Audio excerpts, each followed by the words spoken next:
In 1896, Utah became a state. That boundary that defined the state of Utah meant something. It meant that Utah had jurisdiction over the federal land.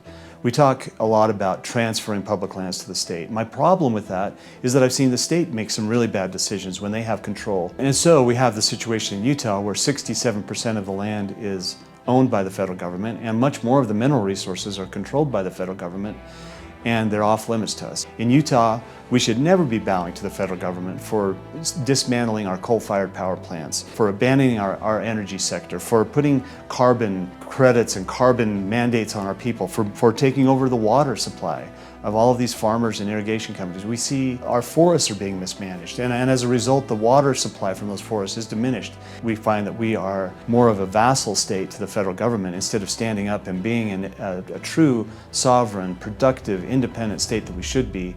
We're bending the knee to federal mandates to our own detriment.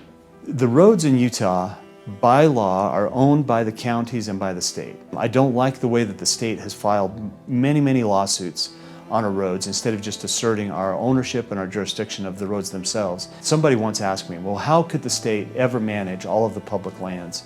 They don't have the resources to do that. They couldn't give up the federal money.